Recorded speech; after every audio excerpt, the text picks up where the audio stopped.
আছে? স্যার করলে ভালো হয়। করেন স্যার।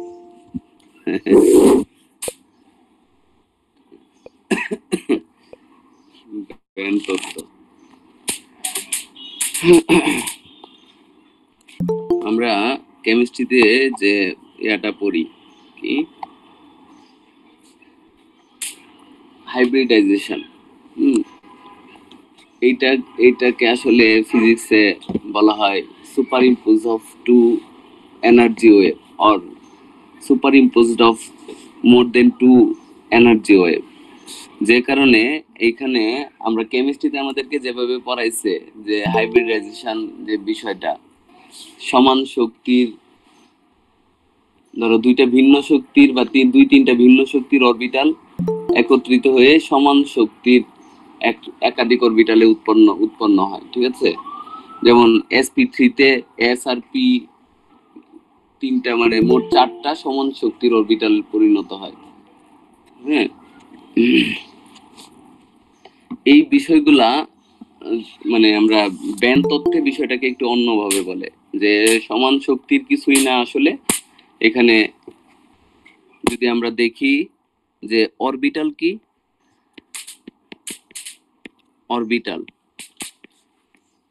অরবিটাল হলো একটা নির্দিষ্ট শক্তিমান, একটি নির্দিষ্ট শক্তিমান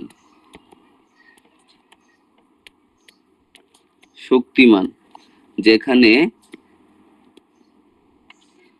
দুটি ইলেকট্রন থাকতে পারে, সর্বোচ্চ কয়টা ইলেকট্রন থাকতে পারে? দুইটা ইলেকট্রন থাকতে পারে।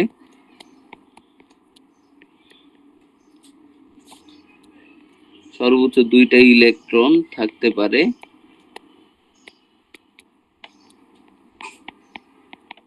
যাদের স্পিন নাম্বার কি, স্পিন ভিন্ন। এইটা আমরা কিভাবে ব্যাখ্যা করি? পাউলির এক্সক্লুসিভ প্রিন্সিপাল, না পাউলির বর্জন নীতি।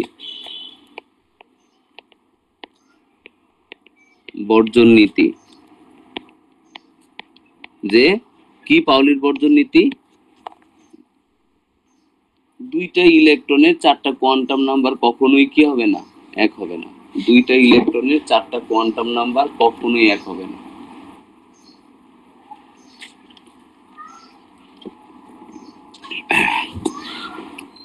দুইটা ইলেকট্রনের চারটা কোয়ান্টাম নাম্বার কখনোই এক হবে না। ইন্টারেস্টিংলি এইটা ইলেকট্রনগুলা সব সময় ফলো করে। এই যে পাউলির বর্জন নীতিটা, এই পাউলির বর্জন নীতিটা ইলেকট্রনগুলা সব সময় ফলো করে, সব সময়। যে এমন কোন সিচুয়েশন হয়, এটা ধরো পরমাণু, অণু, যৌগ বা ধাতব বন্ধন, সব ক্ষেত্রে এই পাউলির বর্জন নীতি ইলেকট্রনগুলা ফলো করে, ঠিক আছে? তাহলে ইলেকট্রনগুলা যদি পাউলির বর্জন নীতি ফলো করে তাহলে তো কিছু ঝামেলা তো আছেই। যেমন আমরা সিম্পল যে স্ট্রাকচার ওইটা দিয়েই দেখি। ধরো আমরা যদি হাইড্রোজেনের একটা যৌগ গঠন চিন্তা করি, হাইড্রোজেন,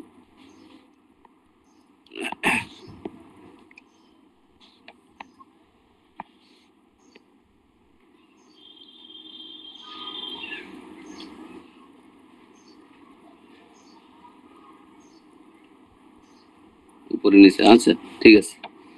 তাহলে হাইড্রোজেনে মাঝখানে আছে হলো, এখানে আছে প্লাস, এখানে আছে প্লাস। তাহলে দুইটা ইলেকট্রন এখানে সে কি করতেছে, শেয়ার করতেছে, দুইটা ইলেকট্রন। তাহলে এই হাইড্রোজেনের ক্ষেত্রে n কত? n ইকুয়াল টু দুইটারই 1, l কত? দুইটারই 0, ml কত? দুইটারই 0। এখন দুইটা ইলেকট্রনের স্পিন যদি চিন্তা করি তাহলে স্পিন কি হবে স্যার? স্বাভাবিকভাবে পাউলির এক্সক্লুসিভ প্রিন্সিপাল অনুযায়ী দুইটা স্পিন হবে, একটা প্লাস আর একটা মাইনাস। তাহলে একটা প্লাস হাফ আর এটা মাইনাস হাফ। কেন এইটা মাইনাস হাফ ওইটা প্লাস হাফ তো হতে পারে। কোনটা প্লাস হাফ হবে কোনটা মাইনাস হাফ হবে? হ্যালো স্যার, আসসালামু আলাইকুম। ওয়ালাইকুম সালাম। স্যার এটা বড় করতে পারছি না, এটা কি বড় হয় না? তোমার ডিভাইসে কত কি হয় এটা তো আমি কেমনে বলবো?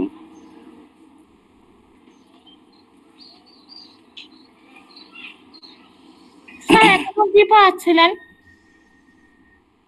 এতক্ষণ ব্যান তত্ত্ব শুরু করছি। ব্যান তত্ত্ব আগে ক্লাস করছো না তুমি ব্যান তত্ত্বের চলতরিতে? জি স্যার। হ্যাঁ, তাহলে ওইটাই রিপিট করতেছি। ব্যান্ড তত্ত্ব কি অধ্যায় 7-এর মতোই? কি বুঝি না কথা? স্যার এই ব্যান্ড তত্ত্ব কি অধ্যায় 7-এর মতো? ব্যান তত্ত্ব তো আমরা অধ্যায় 3-এ যে পড়াইছিলাম ওইটা। 7-এও কিছু আলোচনা করছি, 3-এই মেইনলি স্যার। করাইছে। জি স্যার। হুম। আচ্ছা, স্পিন প্লাস হাফ হইতে পারে, মাইনাস হাফ হইতে পারে, দুইটাই প্লাস হাফ হইতে পারে, দুইটাই মাইনাস হাফ হইতে পারে। আমরা এখানে যদি 4টা ঘটনা বলি, যে মোট 4টা ঘটনা সেট হইতে পারে, এর 50% প্রবাবিলিটি হলো সেম হয়ে যাওয়া, 50%। এবং মানে এটা এইভাবে কেন ব্যাখ্যা দেওয়া হলো, অন্য কোনো পদ্ধতি আছে কিনা? হ্যাঁ আছে, এটা হলো জঘন্যতম পদ্ধতি যেভাবে ব্যাখ্যা করতেছি, কিন্তু আমরা এটা বুঝতে পারি। ধরো সোডিয়াম ক্লোরাইড নিলাম, NaCl, সোডিয়ামের ক্ষেত্রে 11, 1s2, 2s2, 2p6, 3s1, এটা 3s1 এর। আর ক্লোরিন হলো 17, কি আছে 1s2, 2s2, 2p6, 3s2, 3p5। তাহলে আমরা যদি এটাকে এভাবে দেখাই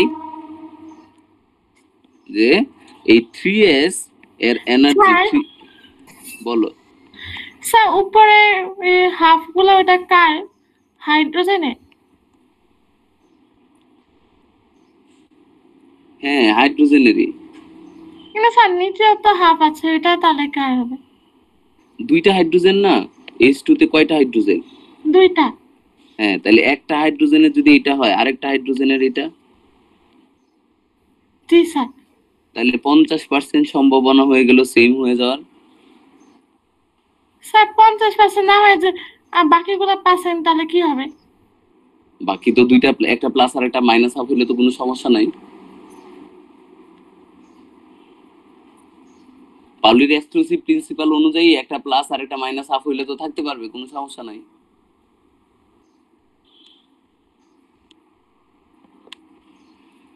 আচ্ছা, জি স্যার। 3s1 এর আমরা একটা ইলেকট্রন, আর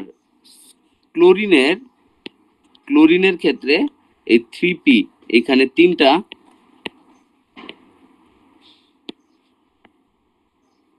এখানে তিনটা আছে, এই 5, এই আরেক 6। হ্যাঁ, 3pz, এই 3pz এ যখন এই ইলেকট্রনটা আইনে বসাবে, এই ইলেকট্রনটা শক্তি 3s এর কম, 3pz এর বেশি, কিন্তু ক্লোরিনের অধিক তড়িৎ ঋণাত্মকতা আছে, সে চাইলে এটাকে এখানে এনে বসাইতে পারে। যখন এখানে বসাবে, আমরা বলতেছি ইলেকট্রনটাকে সে এখানে কি হবে, আয়নিক যৌগ হবে, কিন্তু এখানে সমযোজী না, আয়নিক যৌগ। সে এখান থেকে ইলেকট্রনটাকে এখানে এনে বসাবে, তখন কি 3s1 এর ওই ইলেকট্রনটার শক্তি আমি কম বলতে পারবো না। যদি কমই হইতো তাহলে তো সে বসাইতেই পারতো না। তাহলে যখন সে এখানে শেয়ার করতেছে, তার 3pz এ দুইটা ইলেকট্রন শেয়ার করতেছে, একটা নিজের ছিল আরেকটা আসতেছে, যে ক্ষেত্রে সেম ঘটনা, 50% প্রবাবিলিটি হয়ে যায় দুইটা মানে ইলেকট্রনের স্পিন সেম হয়ে যাওয়ার। স্যার এইটা হলো একটা আমরা হাইপোথেটিক্যাল আইডিয়া বলতে পারি।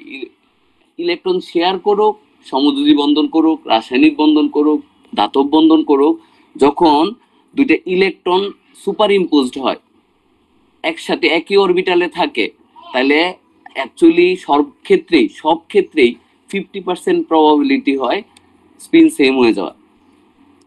এখন স্পিন সেম হলে তো সে থাকতে পারবে না। আমরা এখন চ্যাপ্টার পড়ছি, 4 পড়ছি, একটা ইলেকট্রনের স্পিনকে বদলানোটা এত সহজ না। বলো। স্যার সুপার ইম্পোজ এখানে কি বোঝাচ্ছে, মানে স্পিনার কি হওয়া? তুমি এই প্রশ্নগুলো সামনাসামনি বললো, ঠিক আছে? এই রিকেপ ক্লাসেও যদি তুমি এত প্রশ্ন করো তাহলে আগে কি বুঝছিলা?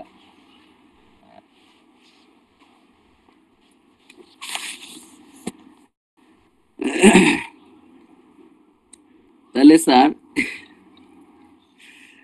এই যে দুইটা ইলেকট্রন 3p_z এ আসলো বা যে কোনো বন্ধন হলো, ইলেকট্রন গুলো যখন একটা অরবিটাল শেয়ার করে সর্বদাই তাদের স্পিন মানে 50% সম্ভাবনা থাকে যে স্পিন এক হয়ে যাওয়ার, ঠিক আছে?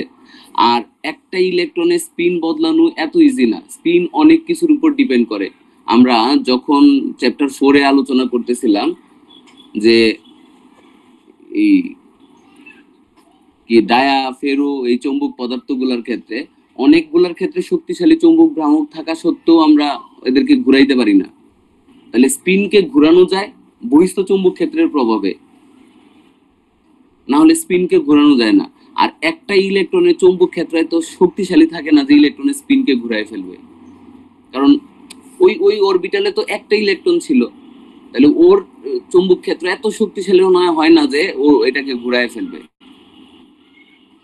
তাহলে স্পিন মোশনকে বদলায় ফেলবে, এইটা একটা অরবিটালের কাজ না, অরবিটাল এটা পারে না।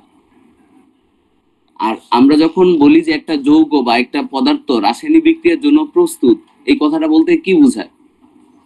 যে এখন সে রাসায়নিক বিক্রিয়া করবে, সে রাসায়নিক বিক্রিয়ার জন্য প্রস্তুত, তার মানে যে কোনো স্পিনের ইলেকট্রন আসলে সে নিতে প্রস্তুত। আসলে এই প্রিপারেশনটা থাকে হলো দুইটা ওয়েভ ফাংশন এর সুপার ইম্পোজড হবে, দুইটা ওয়েভ ফাংশন। এবং চ্যাপ্টার 7 এ আমরা এই যে দেখছি দুইটা ওয়েভ ফাংশন যখন সুপার ইম্পোজড হয়, ধরো এইখানে সুপার ইম্পোজড হয়, আমরা যে ব্যান্ড পাই ইয়ং এর ডাবল স্লিট এক্সপেরিমেন্টে, হ্যাঁ, যে ব্যান্ড আমরা পাই,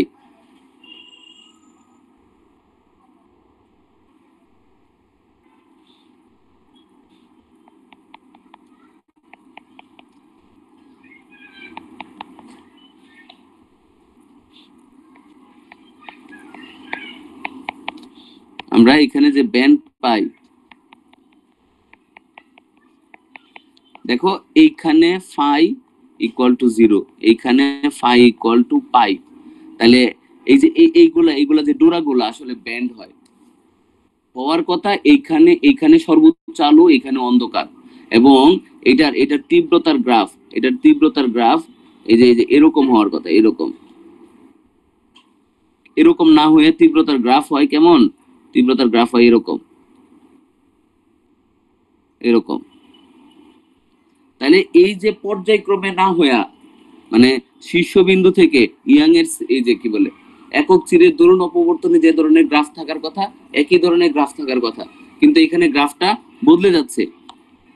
তাহলে একবারে আমরা যদি স্পষ্ট করে ধরি, এই বিন্দুতে সর্বোচ্চ ব্রাইট আর এই বিন্দুতে হওয়ার কথা হলো অন্ধকার, আর মাঝখানে তীব্রতা আস্তে আস্তে কমার কথা, বাস্তবে কিন্তু এটা হয় না। তাহলে আমরা যখন বলি যে একটা ব্যবস্থা রাসায়নিক বিক্রিয়ার জন্য প্রস্তুত, সে আসলে এইখানে সব ধরনের প্রিপারেশন তার আছে, সব ধরনের। সেম স্পিনের আসলেও সে যৌগ গঠন করবে, অপোজিট স্পিনের আসলেও যৌগ গঠন করবে। সে বাইসে ভুলবে না যে কার সাথে স্পিন প্লাস হাফ আছে আর কার মাইনাস হাফ আছে, আচ্ছা আমার প্লাস হাফ, তাহলে আমি এটা মাইনাস খুঁজতে থাকি, এরকম করবে না। কিন্তু সে সামনে যা পাবে, যে পরমাণুটা পাবে তার সাথেই যৌগ গঠন করবে, এবং সামনে ধরো যেটা পাবে ওই ইলেকট্রনটাকে সে শেয়ার করবে বা টেনে নিয়ে আসবে। ইলেকট্রনের স্পিন কি আছে এইটা সে দেখবে না। আর এটা সম্ভব হয় ব্যান্ড হওয়ার জন্য। মানে আমরা বলি যে অরবিটাল হলো একটা সিঙ্গেল এনার্জি লাইন, এরকম সিঙ্গেল এনার্জি লাইন, এরকম সিঙ্গেল এনার্জি লাইন। ধরো এটা হলো 1s, এটা হলো 2s, এটা 2p, এটা 3s, এটা 3p। তাহলে অরবিটাল হলো single energy value, single energy value.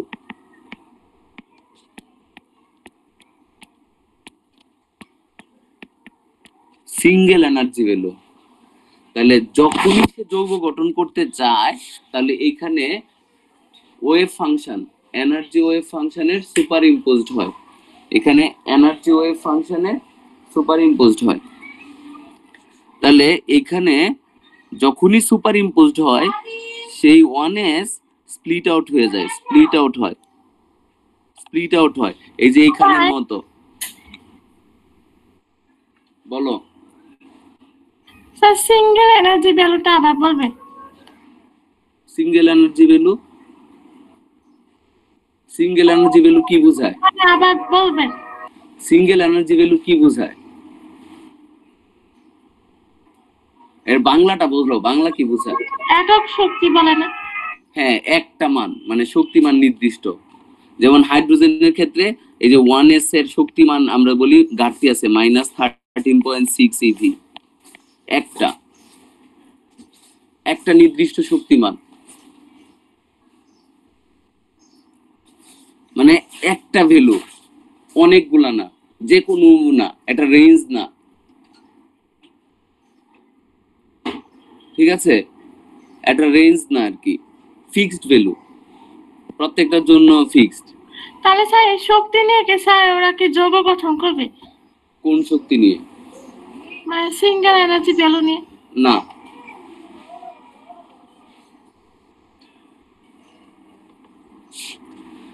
এই যে যখনই যৌগ গঠন করতে চাইবে, এটা ছিল মানে নরমাল অরবিটাল, নরমাল অরবিটাল, আর এইটা হলো হাইব্রিড অরবিটাল। Hybrid orbital. তাহলে এইখানে সে স্প্লিট আউট হয়ে গেছে এবং একটা রেঞ্জ হয়েছে, রেঞ্জ।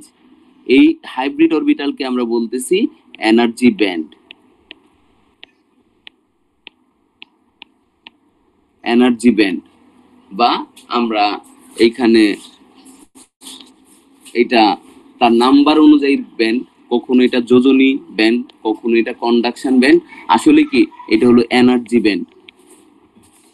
তাহলে এই এনার্জির ইলেকট্রনগুলো এখানে কি করতে পারবে? এই এনার্জির ইলেকট্রনগুলো এখানে থাকতে পারবে, এই এনার্জির ইলেকট্রনগুলো এখানে থাকতে পারবে, এনার্জি ব্যান্ড, ঠিক আছে?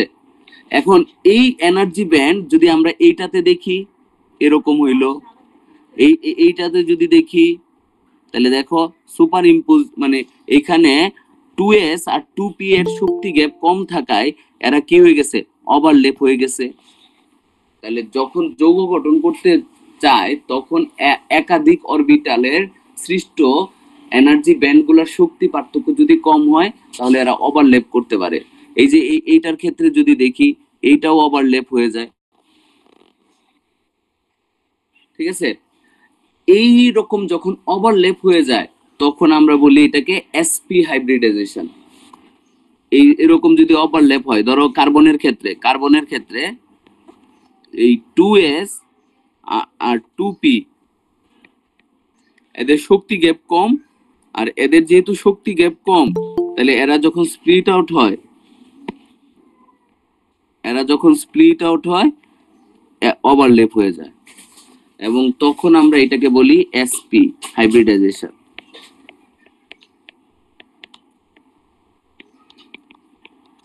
sp হাইব্রিডাইজেশন, ঠিক আছে?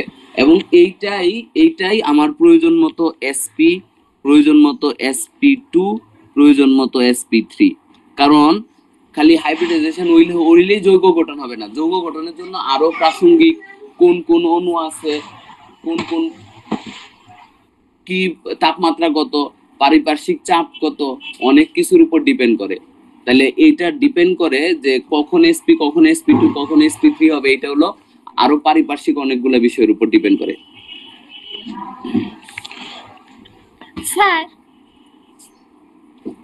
বলো। স্যার শক্তি এখানে কম থাকে, এখানে কেন ওভারল্যাপ করে এটা একটু বলবেন? শক্তি পার্থক্য বেশি হইলে ওভারল্যাপ করার চান্স থাকবে না, কম থাকলে হবে। ধরো দুইটার শক্তির গ্যাপ কম আর শক্তির গ্যাপ বেশি, এরা এরা কি মনে করো মানে ইনফাইনাইট পর্যন্ত রেঞ্জ হবে? তুমি না আজকে সকালে ক্লাস করছো, আমরা এই যে আজকের ক্লাসে আমরা আজকের ক্লাস আজকে না তো ওই দিন ক্লাসে আমরা বললাম না যে ব্যান্ড এই যে এই সিঙ্গেল স্লিটে কেন ব্যান্ড উইথ গুলা ডিফারেন্ট হয়? জি স্যার। তাহলে তুমি আবার এই এই প্রশ্ন এখন করতেছো কেন? ওইটা তো আলাদা ছিল না, তো অরবিটাল নিয়ে না। স্যার তো হ্যাঁ বলো। স্যার হাইব্রিড অরবিটালের এভারেজ মান কি নর্মাল অরবিটালের মানের সমান হবে স্যার? কি এভারেজ মান? মানে হাইব্রিড অরবিটালে তো স্যার একটা এনার্জি ব্যান্ড সৃষ্টি হয়, একটা রেঞ্জ। হ্যাঁ অরবিটাল কি? এখন অরবিটাল মানে একটা ওয়েভ ফাংশন স্যার, শক্তি স্যার। হ্যাঁ একটা শক্তি ফাংশন না, এনার্জি ভ্যালু না। জি স্যার। তাহলে ওই ওয়েভ ফাংশনটা হলো সিঙ্গেল এনার্জি ভ্যালুর। জি স্যার, ওইটার মান তো স্যার নির্দিষ্ট স্যার। হ্যাঁ তাহলে এইটা এই যে দেখো এর মানটা যদি এটা হয়, এর কম থেকে বেশি ওই রেঞ্জের মধ্যেই থাকবে। এখন স্যার আমার যে এনার্জি ওই ভ্যালু থেকে ওর ভ্যালু কমও হবে বেশিও হবে। ও স্যার, এখন কি স্যার আমি যদি ওই দুটোর এভারেজ মান হিসাব করি তাহলে কি ওইটা তাহলে আমার নর্মাল অরবিটালের মানের সমান হবে স্যার? কেমনে বলবো এটা? আচ্ছা। এইটা এইটা এই ব্যান্ড উইথ কতটা হবে, ব্যান্ড উইথ কেমন হবে, এটা ডিপেন্ড করে যে কতটা আসলে ইলেকট্রনের সুপার ইম্পোজ হবে। ধরো আমরা যখন H2 নিলাম একটা ইলেকট্রন, তখন এর ব্যান্ড গ্যাপ কম হবে। যেমন কার্বনের ক্ষেত্রে ধরো প্রাচুর্য আছে মোটামুটি হয়, ওদের ব্যান্ড গ্যাপ মানে ব্যান্ডের উইথ ভালো হয়। ধাতব বন্ধনের ক্ষেত্রে দেখা যাচ্ছে মিলিয়ন মিলিয়ন একটা আরেকটার সাথে সম্পর্কিত থাকে, একসাথে বিলিয়ন বিলিয়ন ইলেকট্রন শেয়ার হইতে পারে, তখনই ব্যান্ডের উইথ বেশি হয়। এটা ডিপেন্ড করতেছে কত সংখ্যক সুপার ইম্পোজ হচ্ছে। যত বেশি সংখ্যক ওয়েভ ফাংশন সুপার ইম্পোজড হবে ব্যান্ড উইথ তত বেশি হবে। স্যার তাহলে স্যার বলতে পারবো যে ব্যান্ড উইথ যদি আমার বেশি হয় তাহলে ওই যৌগের ভেরিয়েশন তত বেশি হবে? মোটামুটি এটা প্রবাবিলিটি আছে। ব্যান্ড উইথের উপর ডিপেন্ড করে ভেরিয়েশন, আসলে কি ধরনের ভেরিয়েশন এটা হলো আমাদের পরের আলোচনা। ভেরিয়েশনটা কি? এই ভেরিয়েশনটা হলো কেউ ধাতু হবে, কেউ পরিবাহী হবে, কেউ অপরিবাহী হবে, কেউ অর্ধপরিবাহী হবে। এই হলো এই ব্যান্ডের এর জন্য ভেরিয়েশন।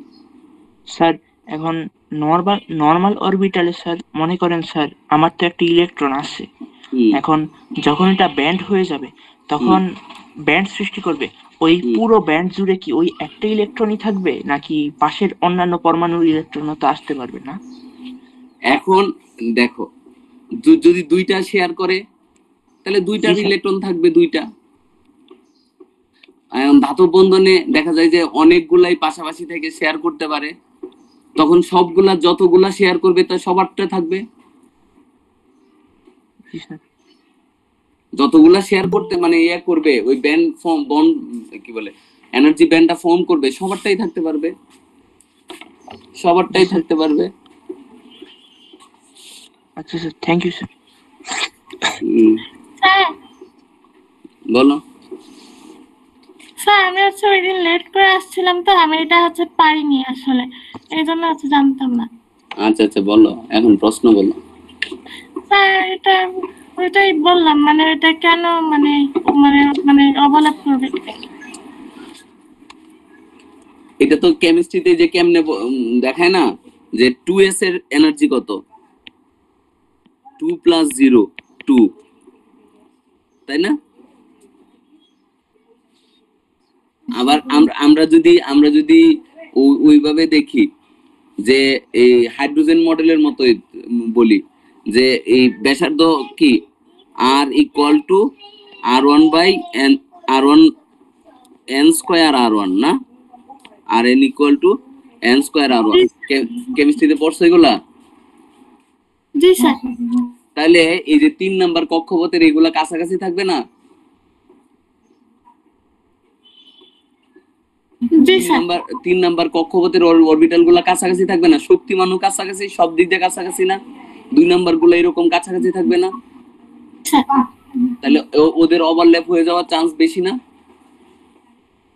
ও জি স্যার, বুঝছি স্যার। কারা ওভারল্যাপ করবে এটা ডিপেন্ড করতেছে এদের শক্তি গ্যাপের উপর। এনার্জি গ্যাপ কত, এনার্জি গ্যাপ কত ওই অনুযায়ী এটা আমরা মানে আমাদের হাতে না আসলে, এটা অটোমেটিকলি যাদের এনার্জি গ্যাপ কত তাদের ওভারল্যাপ হয়ে যাবে।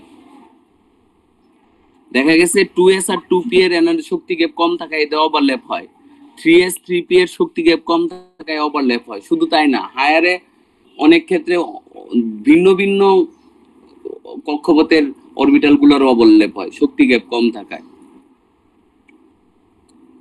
জি স্যার। এখন যৌগ গঠনের সময় আমরা যদি বলি যে অরবিটাল গুলা নর্মাল অরবিটাল না, এটা হাইব্রিড অরবিটাল। নর্মাল অরবিটাল আর হাইব্রিড অরবিটালের পার্থক্য কি? নর্মাল অরবিটালে সিঙ্গেল এনার্জি ভ্যালু থাকে, সিঙ্গেল এনার্জি ভ্যালু, ওই দুইটা ইলেকট্রনের শক্তি সমান, স্পিন ভিন্ন। কিন্তু হাইব্রিড অরবিটালে কি হয়? শক্তি ভিন্ন ভিন্ন। তাইলে দুইটা ইলেকট্রন, একটা ধরো এখানে আছে আর একটা এখানে আছে, এদের চারটা কোয়ান্টাম নাম্বার এক হইলে কি? এদের যদি চারটা quantum number n equal to ধরো 1, হ্যাঁ, l কত 0, ml কত 0, স্পিন কত, দুইটারই প্লাস হাফ, দুইটারই প্লাস হাফ। কিন্তু এদের তো স্যার শক্তিমান সমান না। এই যে শক্তিমান কিনা, এরা তো ভিন্ন শক্তিতে থাকতে পারতেছে।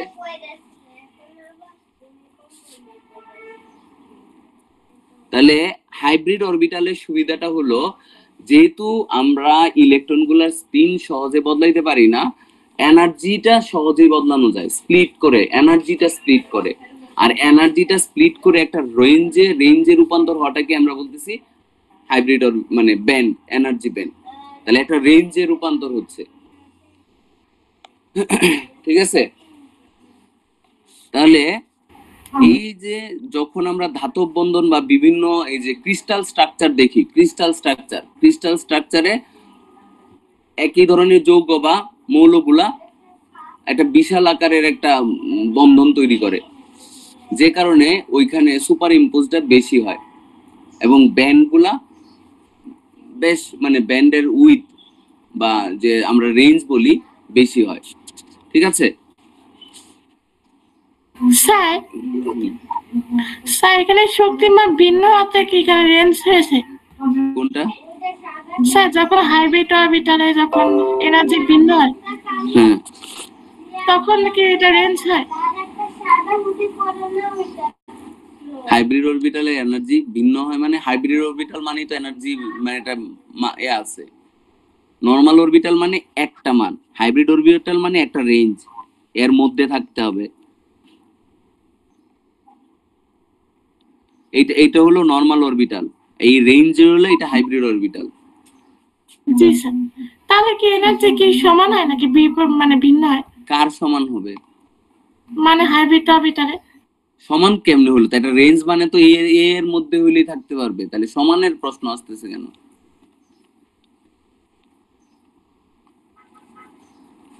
এইখানে একটা মান, দুইটা ইলেকট্রন থাকলে এদের শক্তি কি থাকবে? সেম থাকবে। এখানে এই শক্তি ভিন্ন ভিন্ন শক্তিতে ভিন্ন ভিন্ন অনেকগুলা থাকতে পারবে। যত বেশি থাকবে এটার উইথ তত কি হবে? বেশি হবে, রেঞ্জ তত বেশি হবে। হ্যাঁ, এখন হাইড্রোজেনের ক্ষেত্রে দুইটা থাকতে পারে, তখন ব্যান্ডের উইথ কম হবে। লোহার যখন আমরা নিব ব্যান্ডের উইথ বেশি হবে, কারণ এখানে সুপার ইম্পোজড হবে বেশি সংখ্যক, তাহলে ব্যান্ডের উইথ বেশি হবে।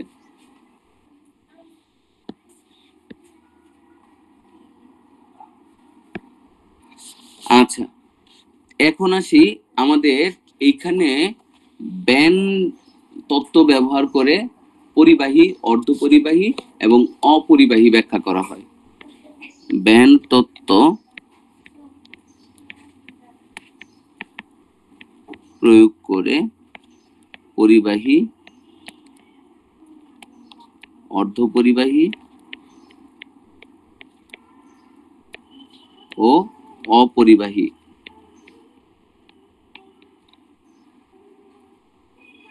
পরিবাহী এর ব্যাখ্যা। ব্যান্ড তত্ত্ব ব্যবহার করে পরিবাহী, অর্ধপরিবাহী ও অপরিবাহী এর ব্যাখ্যা, পদার্থের ব্যাখ্যা। এখন আমরা জানি যে ইলেকট্রনগুলো রাসায়নিক বিক্রিয়ায় অংশগ্রহণ করে, ইলেকট্রনগুলো রাসায়নিক বিক্রিয়ায় অংশগ্রহণ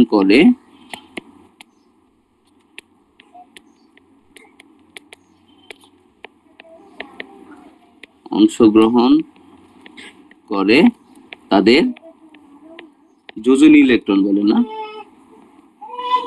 ভ্যালেন্স ইলেকট্রন বলে। আর ভ্যালেন্স ইলেকট্রন গুলা যে কক্ষপথে থাকে তাদেরকে বা ভ্যালেন্স অরবিটাল বলি, তাই না? Valence orbital. এই যে যোজনী ইলেকট্রন গুলোর অরবিটালকে,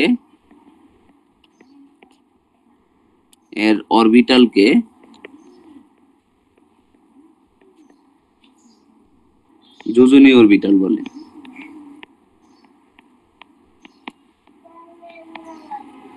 যোজনী অরবিটাল বলে, ঠিক আছে?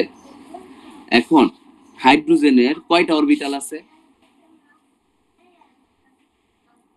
হাইড্রোজেনের কয়টা অরবিটাল আছে? একটা স্যার। তুমি কোত্থেকে আইছো? অসংখ্য। অসংখ্য স্যার। ইনফাইনাইট সংখ্যক, যে কোনো পরমাণুর ইনফাইনাইট সংখ্যক অরবিটাল আছে, অসংখ্য আছে, অসংখ্য। তাহলে আমরা যদি হাইড্রোজেন দেখি, হাইড্রোজেন 1, তাহলে অরবিটাল আছে 1s1, 2s0, 2p1, sorry 2p01 কোত্থেকে আসে, 3s0, এরকম অসংখ্য আছে। তাহলে হাইড্রোজেন যখন যৌগ গঠন করবে বা যখন যৌগ গঠন করে বা কোন রাসায়নিক বিক্রিয়ায় অংশগ্রহণ করে, তাহলে দেখো এর ব্যান্ড হবে।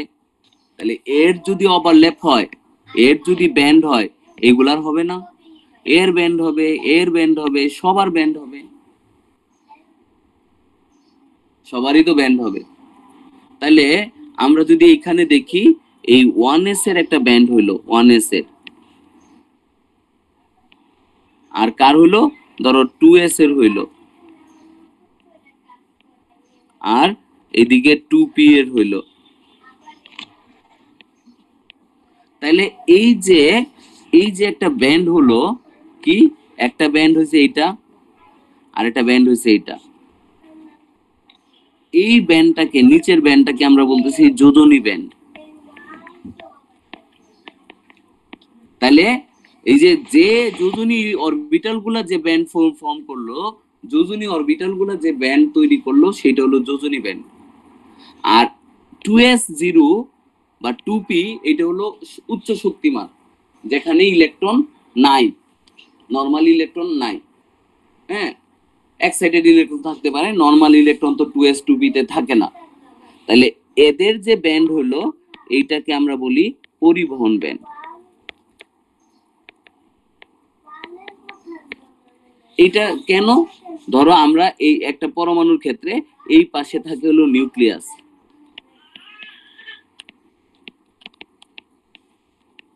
শক্তি যত বেশি হয়, ইলেকট্রনগুলো নিউক্লিয়াস থেকে কি তত দূরে থাকে। শক্তি যত বেশি হয়, সে নিউক্লিয়াসের আকর্ষণ বলটাকে তত বেশি সে কি করতে পারে, অপোজ করতে পারে গতিশক্তি দিয়ে, ঠিক আছে? তাহলে এই যোজনী ইলেকট্রনগুলো নিউক্লিয়াসের কাছে থাকে, পরিবহনে যদি কোনো ইলেকট্রন থাকে, নিউক্লিয়াস থেকে কি থাকে, দূরে থাকে। সিম্পলি আমরা যদি বলি এই ডিসটেন্সটা, এটাকে যদি ডি নট বলি আর এটাকে যদি ডি বলি, D greater than D not. কারণ এর এনার্জি, এই যে পরিবহন ব্যান্ডের কারণটা কি, পরিবহন ব্যান্ডের শক্তি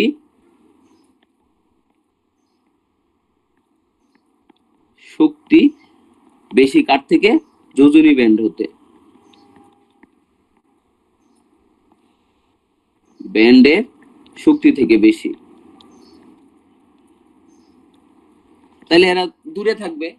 আর এই যে যত দূরে থাকবে, আমরা যদি কুলম্ব আকর্ষণ বল, এই যে F = C Q1 Q2/r², এটা কম হবে। তাহলে আমরা বলি যদি কোনো ইলেকট্রন এই পরিবহন ব্যান্ডে থাকে সে comparatively loosely bound with nucleus, নিউক্লিয়াসের সাথে দুর্বলভাবে, তুলনামূলক দুর্বলভাবে যুক্ত থাকে। ঠিক আছে, তাহলে কোন ইলেকট্রন যদি পরিবহন ব্যান্ডে থাকে তাদেরকে আমরা বলি মুক্ত ইলেকট্রন। পরিবহন ব্যান্ডে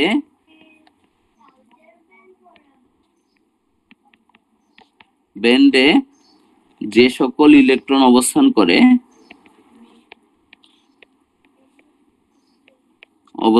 করে তাদের মুক্ত ইলেকট্রন বলে।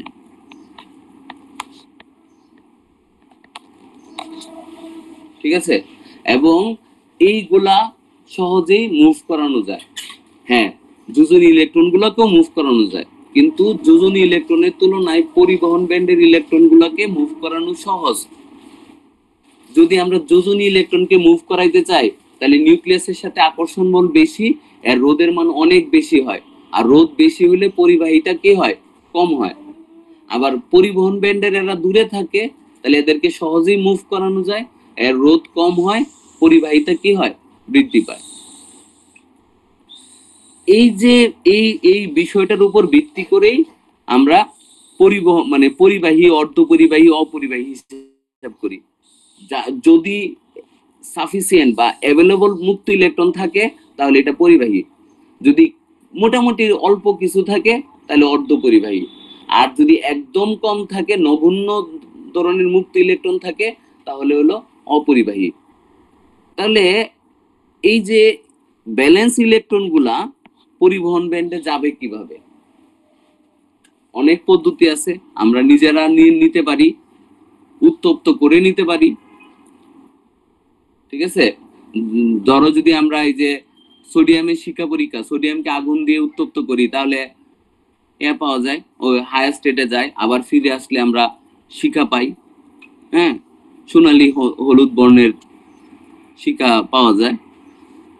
অনেক পদ্ধতি আছে হায়ার স্টেটে নেওয়ার, কিন্তু আমরা যখন যেগুলা পরিবাহী করি এগুলাকে কিন্তু আমরা জোর করে পরিবাহী বানাই না।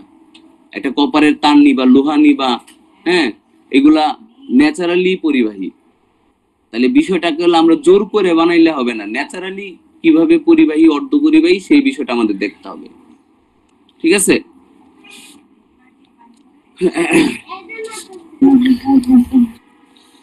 স্যার তাহলে কি ইলেকট্রন ত্যাগ গ্রহণ এটা কি পরিবহন ব্যান্ড থেকেই হয়? কোনটা? যখন কোনো মৌল ইলেকট্রন ত্যাগ বা গ্রহণ করে এটা কি পরিবহন ব্যান্ড থেকেই করে না? এইটা ডিপেন্ড করতেছে তুমি কোন ধরনের চাইতেছো বিষয়টা। এখন তুমি যদি হাইড্রোজেন চিন্তা করো, হাইড্রোজেন তো 1s থেকেই করে। কার্বন যদি তুমি চিন্তা করো, কার্বন তো 2s2p থেকেই করে, কারণ কার্বনের ক্ষেত্রে তো হায়ার স্টেটে সহজে পাবা না। এখন যদি তুমি ধাতু চিন্তা করো, তাহলে এটা এই পরিবহন ব্যান্ড থেকে হয়। পরিবহন ব্যান্ড থেকে আমরা সহজেই ইলেকট্রন ছড়াই নিতে পারি, এবং এটা আমাদের আলোচনা, মানে এটা আমাদের ফিজিক্স চ্যাপ্টার এইটা আছে, আলোক তড়িৎ ক্রিয়া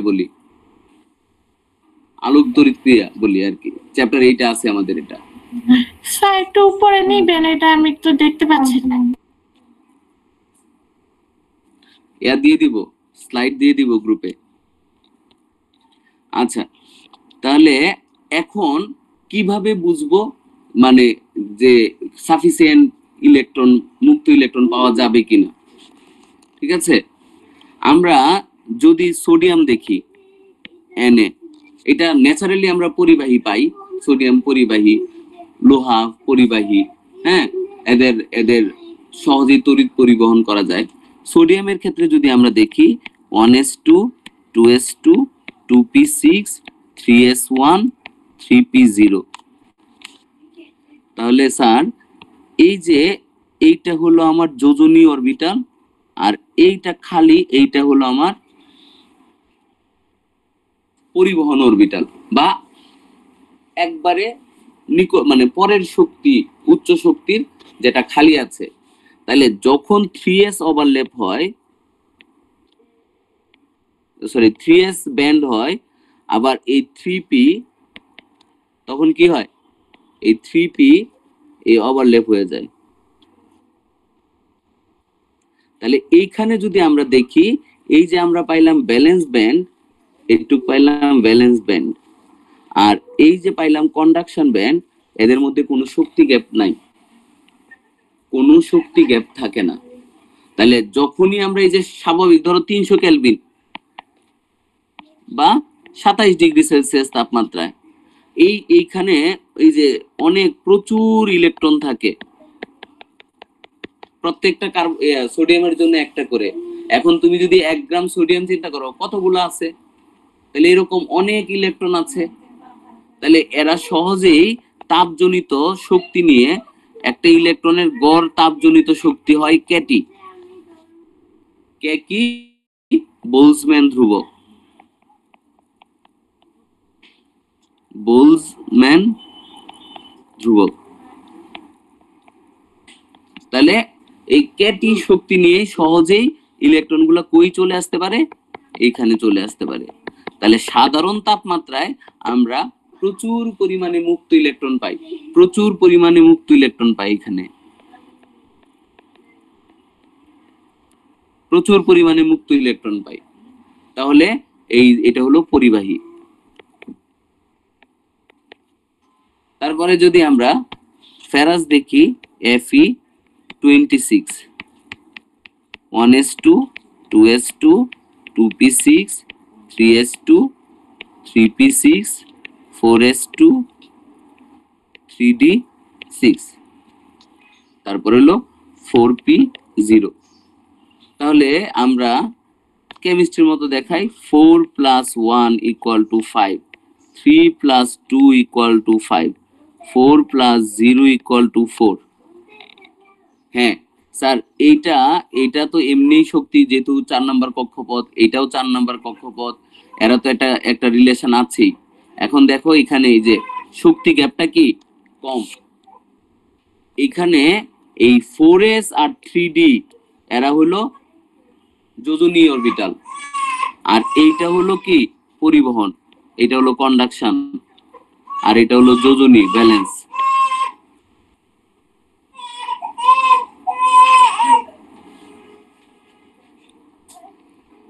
তাহলে আমরা যখন এখানে দেখি, এখানে এই যে 4s আর 3d, স্যার বলো। স্যার ইলেকট্রন যখন স্যার বের হয় স্যার, মানে তখন তো স্যার ওর সর্ববহিস্থ কক্ষপথ থেকেই বের হয় না? হ্যাঁ, তো সর্ববহিস্থ কক্ষপথটাই তো স্যার মানে যোজনী ব্যান্ড। এখন এই জায়গায় সর্ববহিস্থ কক্ষপথ তো 4s, তো 3d কে কেন আমরা যোজনী ব্যান্ডে কনসিডার করব? তুমি বলো তো অবস্থান্তর মৌল কাকে বলে? যারা স্যার ওই পরিবর্তনশীল জারণ অবস্থা প্রদর্শন করতে পারে। কেন করে? আহ ডি অরবিটাল অর্ধপূর্ণ থাকে বা আংশিক পূর্ণ। অর্ধপূর্ণ থাকাতে হয় কি? স্যার ইলেকট্রন নিতে পারে বা দিতে পারে। ইলেকট্রন নিতে পারে বা দিতে পারে। তাহলে ডি ইলেকট্রন কেন দিবে? কারণ স্যার এটা স্যার অর্ধপূর্ণ অর্ধপূর্ণ থাকলেই সবাই দেয় না স্যার, নিতেও পারে না স্যার। না স্যার হ্যাঁ, নিতে নিতে পারে। দিতে এখন কেন দিতে পারবে? নিতে পারবে। শক্তি পার্থক্য কম এসের থাকে। সাথে শক্তি পার্থক্য যখন এই যে আমি 4s নিব, হ্যাঁ, আর 3d নিব, এদের গ্যাপ কম থাকায় এটা ওভারল্যাপ হয়ে একটা ব্যান্ড হবে, একটা ব্যান্ড, এটা হলো যোজনী ব্যান্ড। তাহলে আমরা এই 4s আর 3d এরা দুইটাই আসলে রাসায়নিক বিক্রিয়া অংশগ্রহণ করতে পারবে, আর পারিপার্শ্বিক অবস্থা অনুযায়ী সে কি করবে? রাসায়নিক বিক্রিয়া করবে। তাই সে মানে প্রয়োজন মতো 2 থেকে 8 পর্যন্ত কি করতে পারবে? যোজনী দেখাইতে পারবে। অনেক ক্ষেত্রে যেমন কপারের ক্ষেত্রে 1 থেকে 9 মানে এ পর্যন্ত দেখাইতে পারে। এটা ডিপেন্ড করবে সে। 7 পর্যন্ত। হ্যাঁ স্যার হ্যাঁ, স্যার যদি শক্তি যদি এখানে মানে কম না থাকতো তাহলে তো এটা যোজনী ব্যান্ড হতো না, না? তাহলে আমি পড়াইতাম না। শক্তি কম থাকলে তো এটা আসতোই না। শক্তি জি স্যার। শক্তি গ্যাপ কম না থাকলে তো এগুলো ঘটতোই না, আমরা এটাকে অপরিবাহী বলি। ওভারল্যাপ হবে না, অপরিবাহী হবে।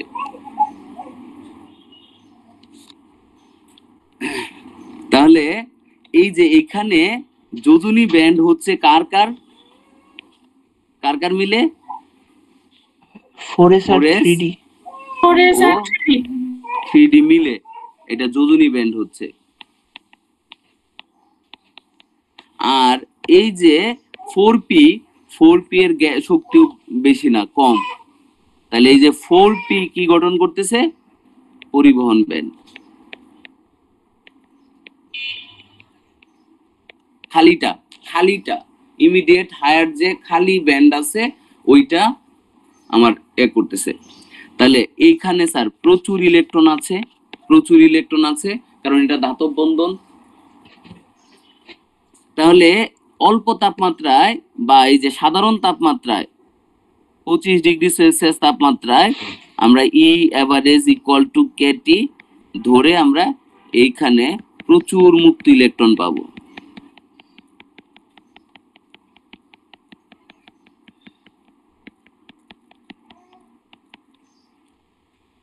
ব্যান্ড তত্ত্বের সাপেক্ষে যদি আমরা পরিবাহীকে ডিফাইন করি, তাহলে ওই সকল যৌগ বা মানে পদার্থই পরিবাহী হবে যাদের পরিবহন ব্যান্ড ও যোজনী ব্যান্ড এর উপরিপাতন ঘটে বা ওভারল্যাপ হয়।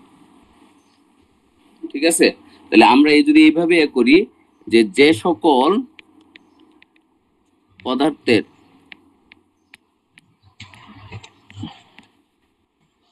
যোজনী ব্যান্ড ও পরিবহন ব্যান্ডের মধ্যে কোনো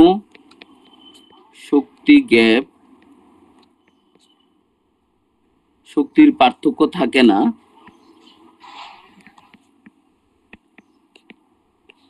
তারাই পরিবাহী।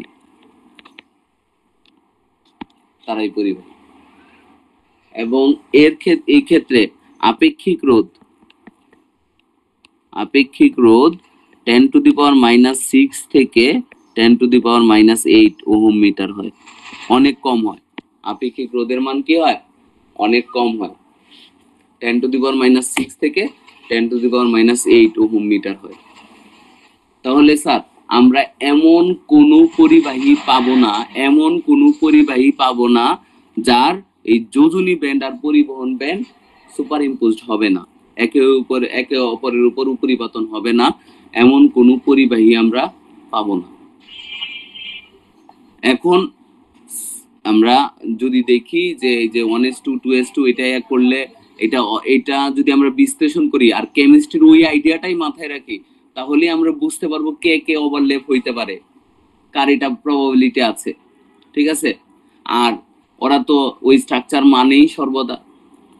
তাহলে যখন যৌগ গঠন করবে ওইভাবে সুপার ইম্পোজড হবে আর ব্যান্ড ফর্ম করবে, আর শক্তি গ্যাপ কাছাকাছি হলে এদের কি হয়ে যাবে? ওভারল্যাপ হয়ে যাবে। তাহলে যে সকল পরিবহন ব্যান্ড মানে পদার্থের ক্ষেত্রে পরিবহন ব্যান্ড এবং যোজনী ব্যান্ডের মধ্যে কোনো শক্তি পার্থক্য নাই, তারাই পরিবাহী। ঠিক আছে? এছাড়া পরিবাহী হওয়ার কোনো চান্স নাই। মানে স্যার, বলো। মানে স্যার ওদের মানে ওই ধাতব দ্বন্দ্বে স্যার মুক্ত ইলেকট্রন পাওয়ার জন্য কোনো শক্তি দিতে হইব না, এমনিতেই ওদের মুক্ত শক্তি ইলেকট্রন দিতে আছে। হবে না, কিন্তু ভুল কথা। শক্তি দিতে হবে স্যার। স্যার এই শক্তি তাপ দিয়ে দিচ্ছে, সাধারণ তাপমাত্রা তাপই দিয়ে দিচ্ছে। যদি বলো স্যার 0 কেলভিনে মানে সকল এই অপরিবাহী। আচ্ছা স্যার, 0 কেলভিনে সকল পদার্থই অপরিবাহী। হ্যাঁ স্যার তাহলে অর্ধপরিবাহীর ক্ষেত্রে কি হয়? হ্যাঁ অপরিবাহী। অর্ধপরিবাহীর ক্ষেত্রে মানে লাকিলি গ্যাপটা কম।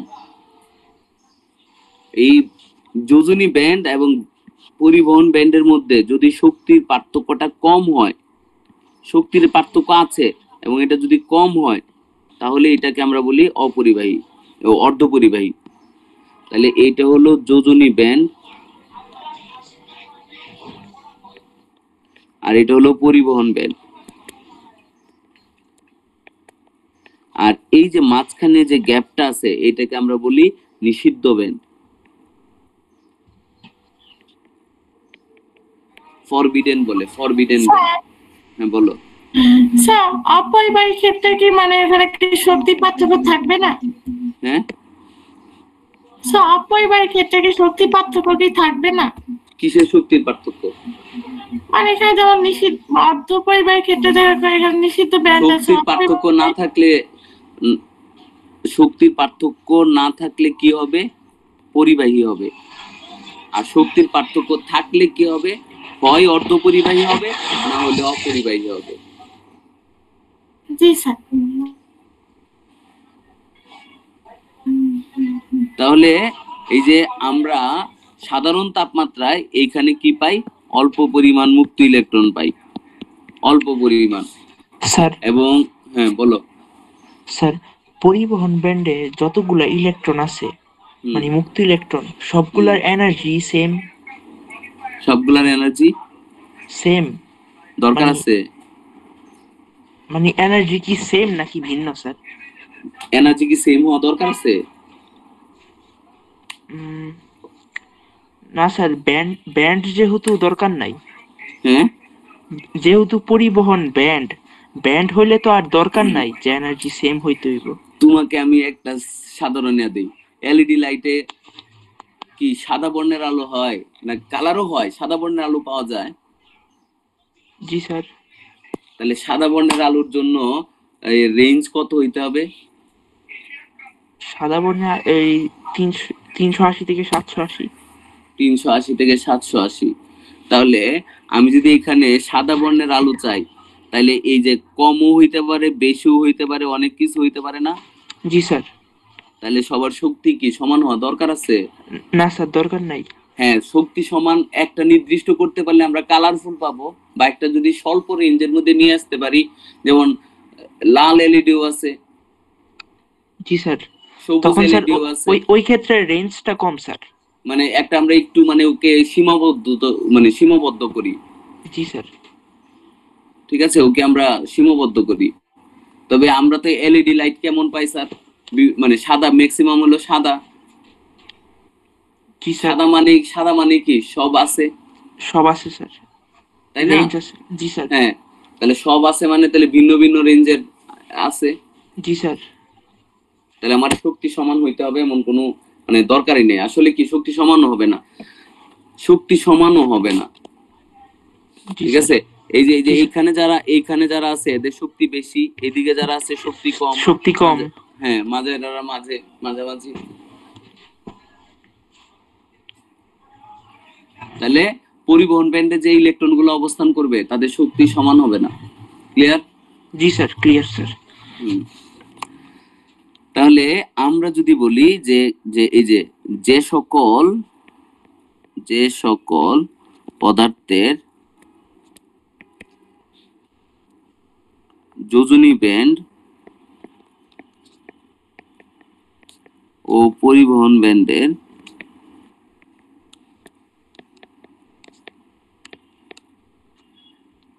শক্তি পার্থক্য 1.1 ইভি বা এর চেয়ে কম, তারা অর্ধপরিবাহী। এরা হলো অর্ধপরিবাহী। এই সকল পদার্থ হলো অর্ধপরিবাহী। ঠিক আছে, 1.1 ইভি বা এর চেয়ে কম, বা একটা রাফ বলা হয় 2 ইভি এর থেকে কম। 2 ইভি এর থেকে কম হইলে আমরা বলি অর্ধপরিবাহী, আর 2 ইভি এর থেকে বেশি হইলে আমরা কি বলি? অপরিবাহী। এবং আপেক্ষিক রোধ হয়। বলো। স্যার আমরা অপরিবাহী ক্ষেত্রে তো আমরা তাপমাত্রা দিয়ে করেছিলাম, এখানে আমরা শক্তি পার্থক্য দিয়ে কেন করলাম? কি অপরিবাহী ক্ষেত্রে আমরা তাপমাত্রা দিয়ে করেছিলাম না, এটা কেন ওই অপরিবাহী ক্ষেত্রে আমরা শক্তি পাই? তাপমাত্রা দিয়ে কোথায় দেখেছিলাম? স্যার ওই যে 25°C হ্যাঁ, এখানেও তাপমাত্রা দিয়ে দেখাই। ধরো 25°C শক্তি কত, ই অ্যাভারেজ কত, কেটি, কের মান কত, 1.38 ইন্টু 10⁻⁴ বলছিলেন ধ্রুবক কত?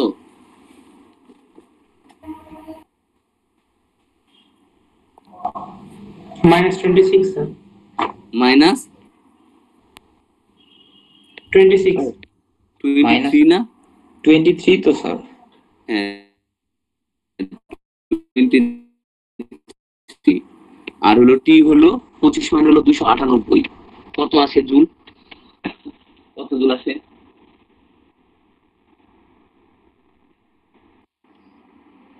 কত জুল আসে? স্যার 4.1124 ইন্টু 10⁻21 1124 কত পয়েন্ট বলছো আগে? স্যার 4 পয়েন্ট স্যার 4 পয়েন্ট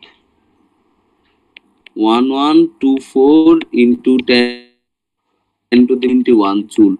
ইভিতে নাও, ইলেকট্রন ভোল্টে নাও, 4.1124 ইন্টু 10⁻⁻21 বাই 1.6 ইন্টু 10⁻⁻19 কত আসে? 0.0257। 0.0257 ইভি। গ্যাপ কত বলছি? 1.1। আমরা সিলিকনের ক্ষেত্রে পাই 1.1 ইভি। কার জন্য? সিলিকনের জন্য। আর 0.7 ইভি পাই জার্মেনিয়ামের জন্য। এখানে 25°তে শক্তি কত? 0.0257। তাহলে সে কেমনে লাফ দিয়ে যাবে? এই ব্যালেন্স ব্যান্ড থেকে কেমনে লাফ দিয়ে কন্ডাকশন ব্যান্ডে যাবে? যেখানে গ্যাপটা কত, ফরবিডেন ব্যান্ড কত হলো ধরো 0.7 ইভি। তাহলে এইখান থেকে ইলেকট্রন গুলা কেমনে লাফ দিবে? এখানে কেমনে যাবে? যাইতে পারবে? স্যার এটা কি ফিক্স মান করা মানে সিলিকন জার্মেনিয়ামে? হ্যাঁ, জার্মেনিয়ামের ক্ষেত্রে আমরা এটা পাই 0.7 ইভি, আর সিলিকনের ক্ষেত্রে পাই 1.1। আমরা এখানে পাইছি কত? পাইছি 0.0257 ইভি। ঠিক আছে, তাহলে লাফ দিয়ে যাইতে পারবে? না স্যার। পারবে না? স্যার এখানে তো আমরা এভারেজ এনার্জি হিসাব করতেছি, মানে সবগুলো সমান না, কোনোটার বেশি, তাই হ্যাঁ, সেগুলো চলে যেতে পারে। এইখানে আমরা এভারেজ হিসাব করতেছি। তাহলে এটা গড় মান, তার মানে কারো কারো বেশি হইতে পারে, যারা বেশি হবে তারাই লাফ দিয়ে এখানে চলে আসবে, তারাই লাফ দিয়ে এখানে চলে আসবে।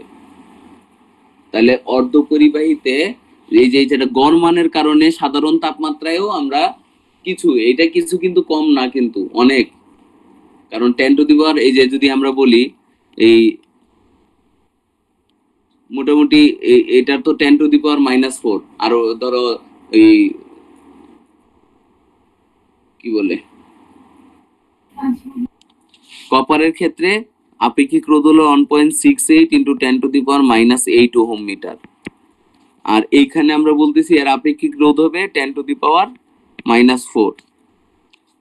তার মানে ধাতুর ক্ষেত্রে যা পাওয়া যায় এখানে কিন্তু এখানেও কম পাওয়া যায় না, অনেক অনেক অ্যামাউন্ট, 10⁻, মেবি 25 এর কম বোধ হয়, 24, 25 1 মিটার কিউবে এতগুলা মুক্ত ইলেকট্রন পাওয়া যায়।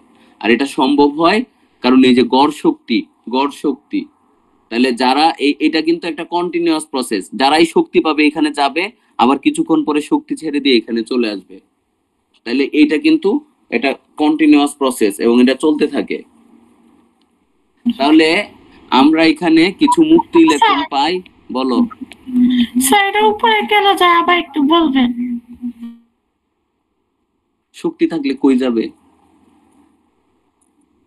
কিন্তু স্যার এখানে তো সিলিকনে তো 1.12 না, কিন্তু এটা তো গড় শক্তিটা তো কম না, এটা সে তাহলে এটা কেন হয়? এই যে আসিফ মাহমুদ সজীব ভুইয়া শক্তি এত পাইছে কই, সে কি শক্তি নিয়ে কুমিল্লাকে বইছে না ঢাকা আসছে?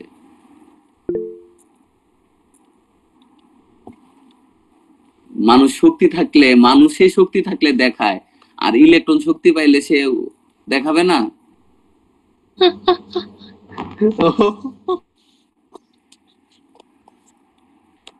ঠিক আছে, শক্তি পাইলে সব সময় সে উপরে উঠবে, উপরে যাবে। ইলেকট্রনও রাজনীতি করে। ওদের রাজনীতি নিখুঁত, ওরা কোনোদিন রাজনীতিতে ভুল করে না। বাঙালি বুঝা গেছে? রাজনীতি। প্রকৃতির রাজনীতি কখনোই মিস হয় না। ধরো এই যে আমরা এই গত 200 বছর যাবত, আমরা গত 200 বছর যাবত প্রকৃতির উপর যে নির্যাতনটা করছি তার একটু ঝলক আজকে সকালে দেখাইছে। স্যার আজকে স্যার অনেক সত্যি সত্যি ভয় পেয়ে গেছিলাম স্যার। হ্যাঁ, তো তোমরা যে আমরা যে নির্যাতন করি, প্রকৃতি কিন্তু ভয় পায় না, চেষ্টা করে তার মতো করে কাটায় উঠতে। আজকে স্যার যখন না দেয়, বলো। স্যার শক্তি হারালে কি আবার নিচে যাবে? শক্তি স্যার আপনি বলেন এটা কন্টিনিউয়াস প্রসেস, তাহলে কি শক্তি হারালে কি এটা নিচে যাবে? হ্যাঁ, পরের প্রশ্ন যেটা করতে পারো, তাহলে আবার শক্তি পাবে কোত্থেকে? ধরো শক্তি পাইছিল কোত্থেকে? উপরে যাওয়ার শক্তি সে পাইছে কোত্থেকে? স্যার বাইরে থেকে দেওয়া হয়েছে। বাইরে থেকে কে দিছে? আমরা দিছি স্যার। কিভাবে দিছো? স্যার তাপ আকারে। তাপ তো এটা নরমাল, তো 25 ডিগ্রি তো এমনিই আছে পরিবেশের তাপমাত্রায়। জি স্যার, পরিবেশে এখন স্যার অর্ধপরিবাহীর ক্ষেত্রে তাই এই 25 কার তাপমাত্রা? এটা পরিবেশের স্যার। তাহলে সে শক্তি কোত্থেকে নিছে? পরিবেশ থেকে। হ্যাঁ, নিছে। নিয়ে যখন সাফিসিয়েন্ট মানে সে সুইটেবল একটা ফোটন পাইলে গ্রহণ করে ধরো এখানে গেছে, আবার যতক্ষণ মানে মন মর্জি মতো থাকবে, আবার ব্যাক করার সময় সে শক্তিটা কই ছাড়বে? পরিবেশে ওই ছাড়বে। পরিবেশেই ছেড়ে দেবে স্যার। হ্যাঁ, তখন আরেকটা হওয়ার পরিবেশ থেকে নিবে। এটা তো কন্টিনিউয়াস চলতেই থাকবে, উঠানামা চলতেই থাকবে। জি স্যার। আচ্ছা তাহলে এখানে যদিও আমরা বলতেছি গড় তাপমাত্রা, গড় শক্তি হলো কেটি, এবং এটা যদি হিসাব করি অনেক কম, পরিবাহীর ক্ষেত্রে এটা ঝামেলা ছিল না, গ্যাপই ছিল না। কিন্তু এখানে তো গ্যাপ আছে, কিন্তু গ্যাপ থাকলেও এটা গড় শক্তি। যে ইলেকট্রনটা সাফিসিয়েন্ট এনার্জি পাবে সে কিন্তু হায়ার স্টেটে চলে যাবে, আবার কিছুক্ষণ পর শক্তি ছেড়ে দিয়ে আবার ফিরে আসবে, এবং এই উঠানামা চলতে থাকবে, উঠানামা চলতে থাকবে। এবং আমরা কিছু মুক্ত ইলেকট্রন পাবো। এর জন্য মোটামুটি মাইক্রো এম্পিয়ার লেভেলের কারেন্ট পাওয়া যায়, মাইক্রো এম্পিয়ার মাত্রার কারেন্ট পাওয়া যায়, তড়িৎ প্রবাহ পাওয়া যায়। স্যার হ্যাঁ বলো। স্যার অপরিবাহীর ক্ষেত্রেও কেউ মানে কিছু শক্তি কি উপরে যাবে? কোনটা? মানে যেমন অর্ধপরিবাহীতে যেমন কিছু শক্তি উপরে গেছে আবার নিচে গেছে, তারপর শক্তি উপরে গেছে, শক্তি যায়নি, ইলেকট্রন গেছে। ইলেকট্রন গেছে। তাই ইলেকট্রন শক্তি নিয়ে উপরে গেছিল, শক্তি ছেড়ে দিয়ে আবার নিচে চলে আসবে, ব্যালেন্স ব্যান্ডে চলে আসবে। এটা অপরিবাহীর ক্ষেত্রেও কি হবে? অপরিবাহীর ক্ষেত্রেও হবে, কিন্তু এত কম হবে যে এর দিয়ে আমরা তড়িৎ প্রবাহ পাবো না। কিন্তু অপরিবাহীর ক্ষেত্রে যে বিষয়টা জিরো তা না, অপরিবাহীর ক্ষেত্রেও অল্প কিছু যায়, কিন্তু এই সংখ্যাটা আরো এত কম যে এর জন্য আমরা তড়িৎ প্রবাহ মানে পাই না বললে, মানে যে এটা যে পরিমাণ তড়িৎ প্রবাহ হয় এটা নেওয়া না নেওয়ার মাঝে কোনো পার্থক্য নাই। অপরিবাহীর ক্ষেত্রে গ্যাপটা 2 ইভি এর থেকে বেশি হয়। এই গ্যাপটা এই ফরবিডেন ব্যান্ড আর ব্যালেন্স ব্যান্ড আর কন্ডাকশন ব্যান্ড, আর এই কন্ডাকশন ব্যান্ড এর মাঝে যে ফরবিডেন ব্যান্ড এইটা গ্রেটার দেন হয় 2 ইভি। এবং এইখানেও যে কিছু ইলেকট্রন যায় না এটা কিন্তু সত্য না, কিছু ইলেকট্রন ঠিকই যায়, এখানে অল্প কিছু পাওয়া যায়, কিন্তু এটা এত কম যে আই, ওইখানে তো মাইক্রো এম্পিয়ারই তো অনেক কম, মাইক্রো এম্পিয়ারই তো অনেক কম। এই তুলনায় এর এর তড়িৎ প্রবাহ কি হবে না, মানে আমরা বলবো এর রোধ, মানে রোধ কত হয়ে যাবে, রোধ অসীম হয়ে যাবে, রোধটা অসীম হবে, আমরা কোনো তড়িৎ প্রবাহ পাবো না।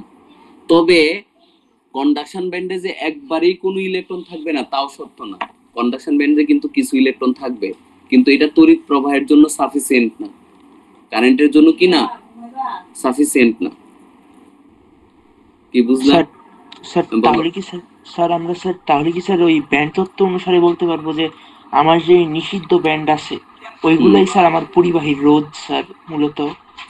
কোনটা? আমার যে নিষিদ্ধ ব্যান্ড, পরিবাহী তো নিষিদ্ধ ব্যান্ডেই নাই। না মানে অপরিবাহীর ক্ষেত্রে যে নিষিদ্ধ ব্যান্ড ওইটাই আমার রোধ। নিষিদ্ধ ব্যান্ডের জন্য তো আমি মুক্ত ইলেকট্রনই পাবো না, আর মুক্ত ইলেকট্রন না পাইলে কারেন্ট ফ্লো মানে এর রোধ কি প্রায় অসীমের মতো হয়ে যায়।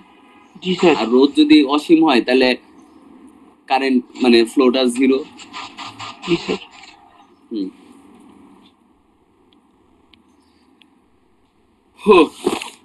তাহলে গেল আজকে ব্যান্ড, সমস্যা নাই। কালকেও আমরা ইনশাল্লাহ ক্লাস নিব 10:45-এর দিকে, দেখি কালকে কত দূর আগাইতে পারি। স্যার একটু অনলাইন আগে ক্লাস নেওয়া যায় না? একটু আগে আগে নেওয়া যাইলে দেখি, চেষ্টা করবো আগে নেওয়ার, আর আগে নিলে জানাবো আমি, ধরো 8টা-9টার দিকে জানাবো। Okay sir. ওকে, ঠিক আছে, আল্লাহ হাফেজ। আসসালামু আলাইকুম স্যার। রেকর্ড পাবা, কালকের মধ্যে পাওয়া যাবা ইনশাল্লাহ। স্যার আসসালামু আলাইকুম।